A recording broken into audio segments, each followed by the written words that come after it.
This is coming to you from John Wayne's 26 Bar Ranch in Eager, Arizona.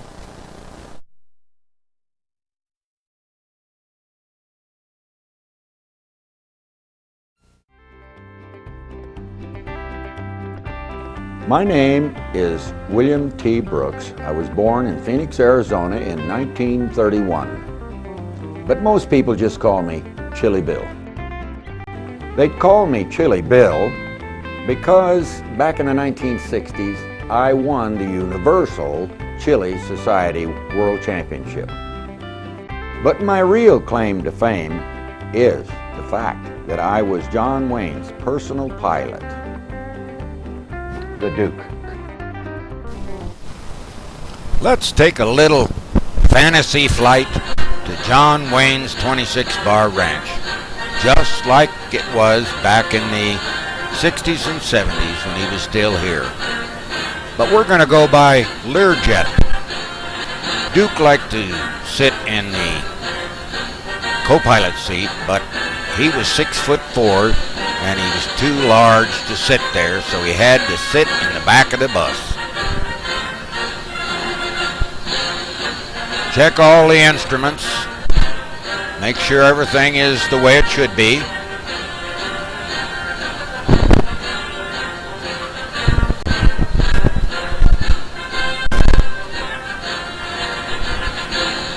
After we see that everything is just the way it should be and we have plenty of fuel, now it's time to start the procedure for engine start.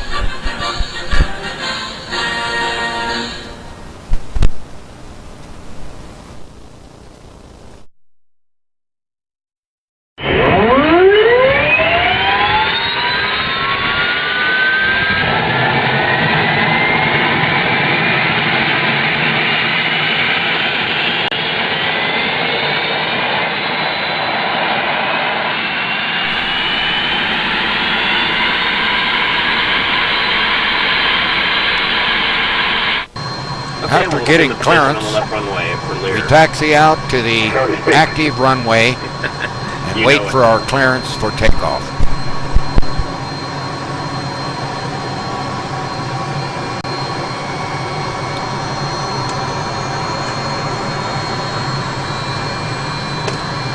After getting the clearance for our takeoff, we start our roll out to the active runway.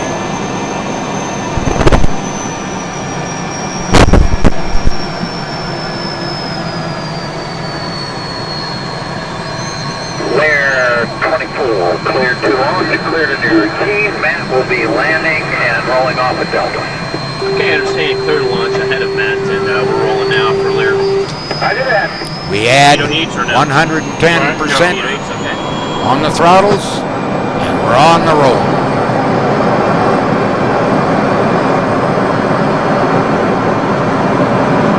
And smoke, whenever you're ready. Cut the smoke on. As we reach rotation speed, we pull back gently on the control column. Matt, are you and me?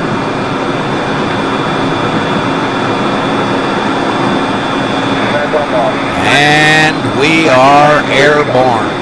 Clear land, thank you. Okay, after the turnaround, the high-speed pass, the first maneuver. We can start out with a roll. Duke right? yelled, Think it'd be all right? "How about giving them a roll on takeoff?" Go for it. I said, "Okay." Roll, why not? So we did a roll to the left. 45. Yeah, do your turnaround. Okay. Okay, turn around for the high-speed pass.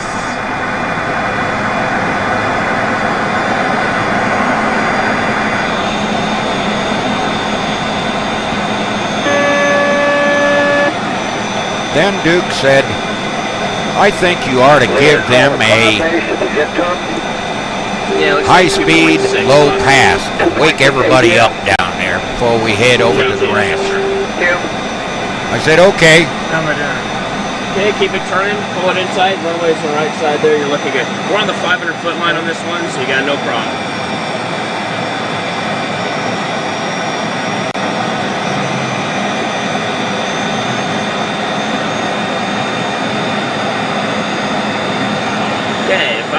line center of the runway. No altitude. We line up on the runway that we had just taken off of, and with full throttles and showing about 300 knots, we make a low pass.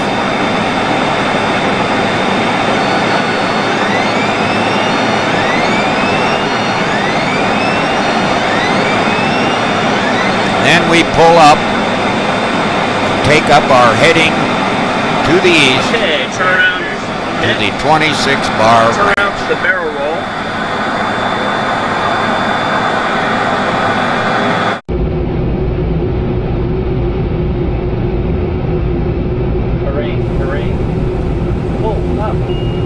After about a 1 hour trip at over 30,000 feet and about 400 knots, we make our let down toward the Springerville, Eager area.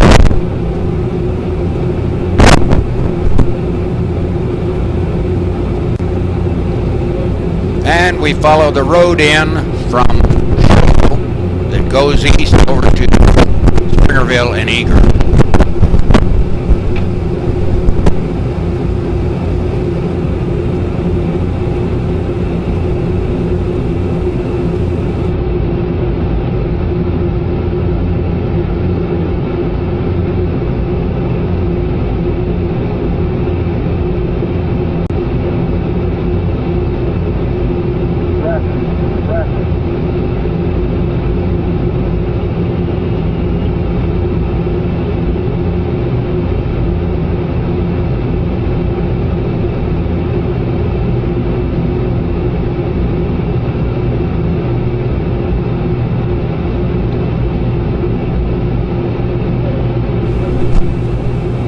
We line up on the runway and prepare for landing. Gear down, flaps down.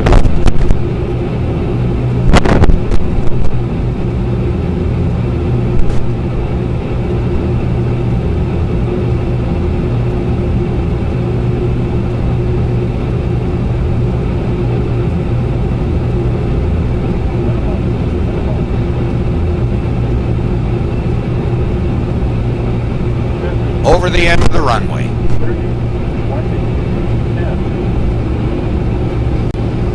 And touchdown. Now we come in with the reversers to slow us down.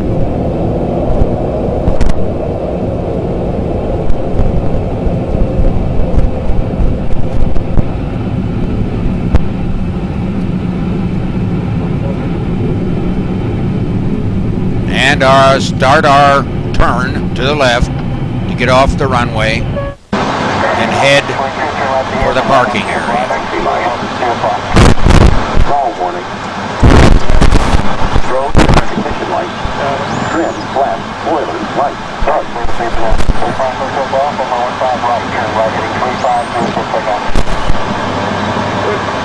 Take off 15 right, heading 350. If runway +3, jump.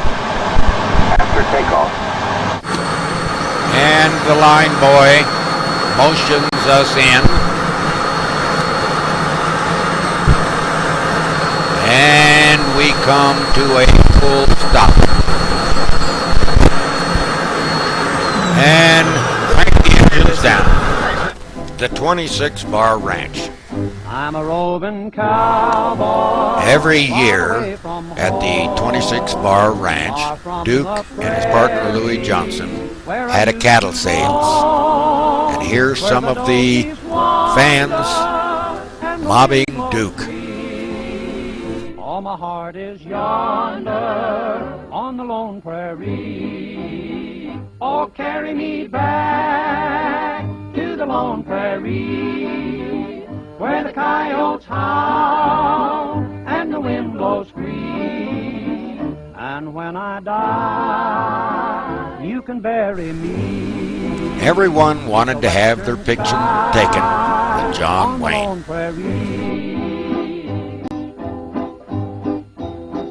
Give me back my saddle, give me back my gun, give me back that bronco that I used to run. Let me spread my blanket by a peaceful stream. Duke always took care of everyone, starting with the ladies. By the campfire gleam, oh, carry me back. And then, of course, the little ones.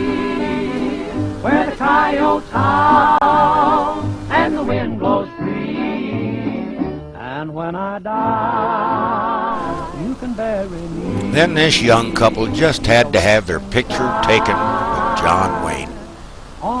And he told her, "Come back and see us anytime."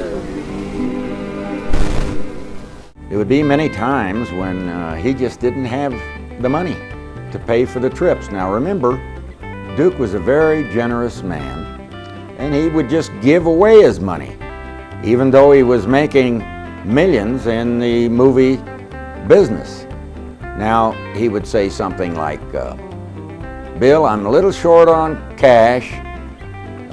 Is there anything you want?" And I would say, "Well, all right, I would rather have the money, but how about one of those guns you got hanging up there on your wall?" And he'd say, "Well, I have 4 or 5 of those, so go ahead, take one of them." So I would take one. Now, many times he would say, "Well, what else do you want?" And I'd say, "Well, I'd sure like some of those bib shirts that you used to wear in the films." And he'd say, "Well, I've got dozens of them. Let me give you a couple of them." And so that's how I ended up with a lot of this things of Duke's that I now have here in the museum. Well, the first thing I'm going to show you here now is Duke's parade saddle. Now, I'm told that he rode this in the Rose Bowl parade, and then every year in Eager, Springerville, 2 little towns out in the middle of nowhere in eastern Arizona, he would be the Grand Marshal of the parade over there. And here's these 2 little dinky towns, and John Wayne riding as the Grand Marshal. You guys remember the film Rio Bravo?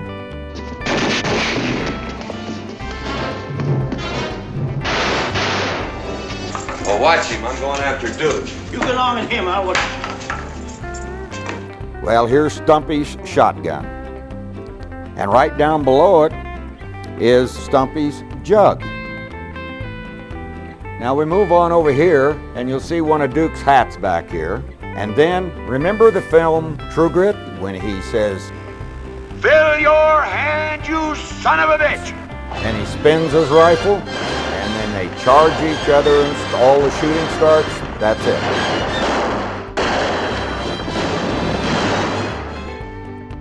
Now, over here, you'll see his Republic cap that, you know, all the actors in those days of whatever company they were working for would always put on their cap, and it says Republic. Then down just below that is Duke on a fishing trip to Central America. A lot of people don't know that Duke owned an island down off the coast of Panama. This picture here of Duke with the 2 sailfish that he was so proud of. And if you'll notice, he's got on shorts, and all the women that come in, they say, "My goodness, he's got good-looking legs." Any woman would be proud to have those legs. Then, if you look right up here, you'll see one of Duke's pistols. And on the butt of the pistol, you'll see JW branded in it. Then right over from that, you'll see John Wayne cartridge box. Now, you know you've really made it when they put your picture and your name on a cartridge box. But these were the cartridges for this commemorative rifle that is right over here. And you can see right here where it says John Wayne Commemorative. And this was given to him by the Winchester Company or Corporation. Right up, you've got a deputy show badge of his, and you have the gold medal that was given to him by the Congress of the United States. Now, Maureen O'Hara and Elizabeth Taylor went before the Congress and got this gold medal for him because up till that time, there was only a handful of non-military type people or presidents that had one of these. Duke became one of them. Next to that is a pair of Duke's chaps, or in Spanish, chapaderos, and they looked pretty good size, but they only hit him about where his calves were at, because he was such a tall man. Now, right next to that is a rieta. Now, rieta is a Mexican rope, and it's braided from rawhide. Now, next to that is a statue that was given to him by the Hopi Indian tribe because of all the good things that he did for the Native Americans. When the movie companies would move in, Duke always shared all the money with them and really got them out of some bad straits. Next to that is one of his bullwhips. Now, this is a long bullwhip. This one's 12 foot long, quite a bit longer than the ones that you normally see. Then next to that, you're going to see one of Duke's hats. Now, this hat, I am told, is the one that was worn in The Cowboys. Now, The Cowboys, of course, was a very sad movie because poor old Duke got killed off in the end of it.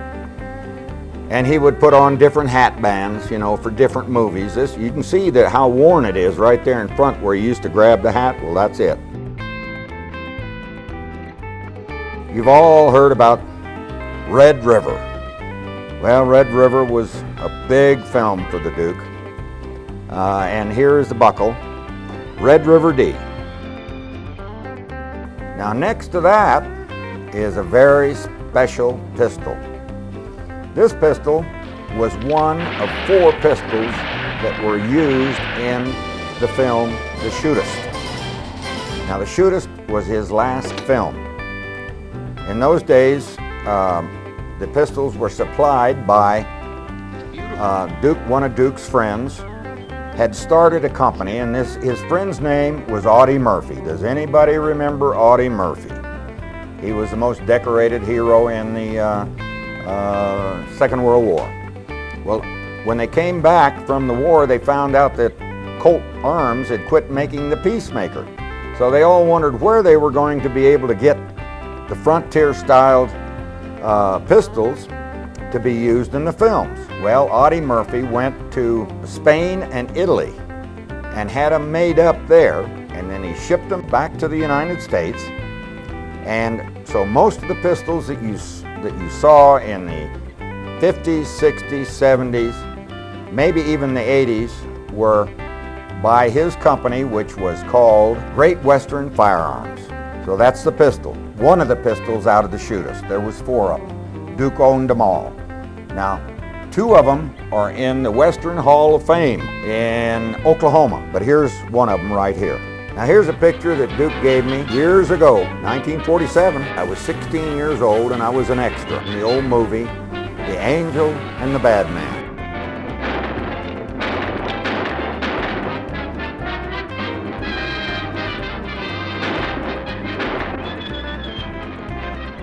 Down in the corner, you can see where it says, "Thanks, Bill," and then he signed it, Duke.